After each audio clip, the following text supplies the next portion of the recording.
saudariku sekalian yang saya muliakan, itu kalau mau bersedekah kepada mereka ini, orang-orang yang kemudian ilmunya menjadi bermanfaat, menebarkan kebaikan kepada orang lain, maka dalam setiap kebaikan-kebaikan mereka akan terus mengalirkan pahala kepada kita sekalian. Itu satu hal. Kalau kepengen rezekinya melimpah, ruah, berkah, fi khairin, walutfin wa afiyah, bersedekahlah. Kemudian hal kedua, diajarkan oleh Nabi Muhammad SAW untuk rizki, bukan hanya rizki zahir seperti yang saya sampaikan ya, tapi juga rizki batin, berupa qanaah, syukur, kebahagiaan, kesenangan hidup, terberkatinya anak-anak kita berada dalam keadaan soleh-soleha dan lain sebagainya, kesehatan, zahir batin. Itu saudaraku sekalian, ada namanya sholat duha. La faqra ma'ad duha. Katanya Nabi Muhammad SAW, tidak akan diberi kefakiran bersama dengan sholat duha. Jika engkau istiqomah sholat duha, nggak akan fakir. Nggak akan fakir, dua-duanya. Nggak akan datang waktumu engkau sampai harus meminta kepada orang lain. Nggak ada. Bagi orang yang selalu sholat duha. Sama yang keduanya, Allah juga akan anugerahkan kepadamu rizki batin. Berupa qanaah, berupa sabar, syukur, dan lain sebagainya itu. Jadi jangan bilang kemudian, saya rezekinya alhamdulillah kau udah melimpah ruah, jadi saya nggak perlu sholat duha. Bukan begitu. Bukan begitu. Ada begitu banyak hal dari rizki-rizki batin yang kamu juga sangat memerlukannya dari sholat duha tersebut, gitu ya. Kemudian yang berikutnya dari yang diamalkan atau diperintahkan Nabi Muhammad untuk mendatangkan rizki zahir batin seperti yang tadi saya sampaikan adalah membaca surat Al-Waqiah. Suratul Ghina disebutnya, surat yang mendatangkan kekayaan. Saudaraku sekalian, Sayyidina Ibnu Mas'ud beberapa tahun sebelum kewafatannya, beliau masih sehat, itu beliau sudah sedekahkan hartanya kepada semua orang, kepada orang-orang miskin, sampai tidak meninggalkan apapun untuk warisan anak-anaknya. Ketika ditanyakan oleh para tabi'in, wahai Ibnu Mas'ud, sepertinya engkau tidak meninggalkan apapun buat anak-anakmu. Ibnu Mas'ud menjawab, inni taraktu lahum suratul Waqiah.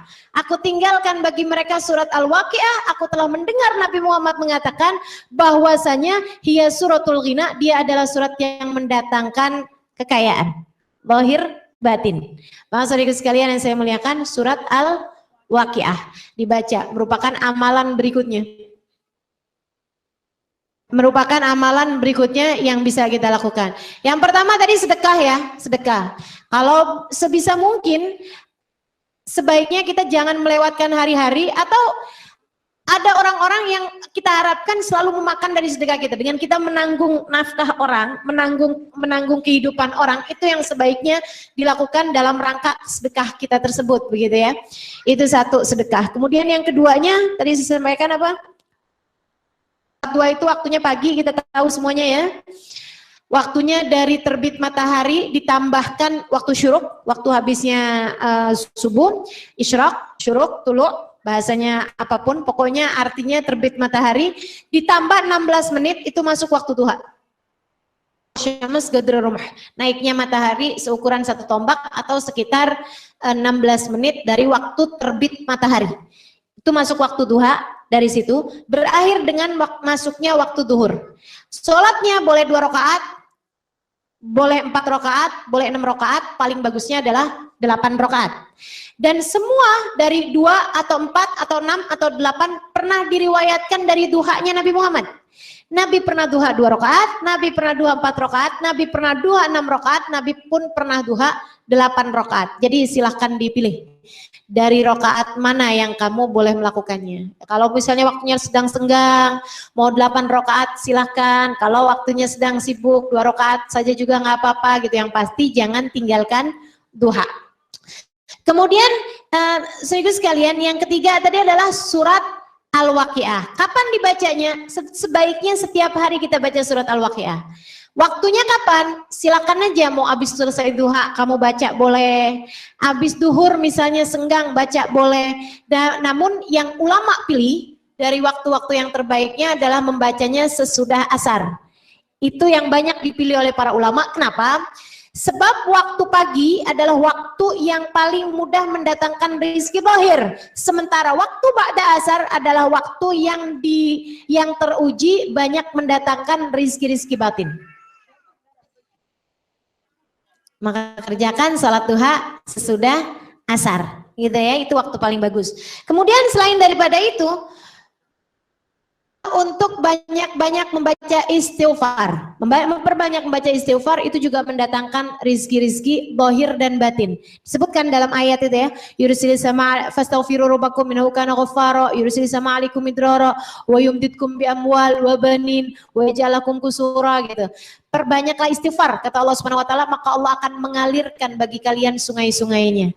Allah akan ampunkan dosa-dosa kalian dan Allah akan anugerahkan kepada kalian harta, Allah akan anugerahkan kepada kalian anak, Allah akan bangunkan bagi kalian kebun-kebun yang indah-indah.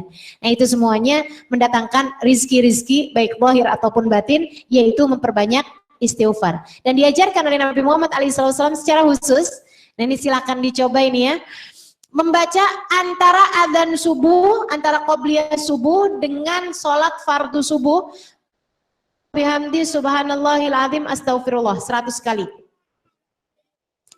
Ini kan ibu-ibu nih ada yang kalau pagi-pagi sebelum subuh kan udah bangun, misalnya gitu ya.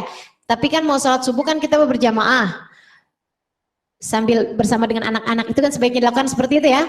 Sholat jamaah subuh fadilahnya luar biasa sekali.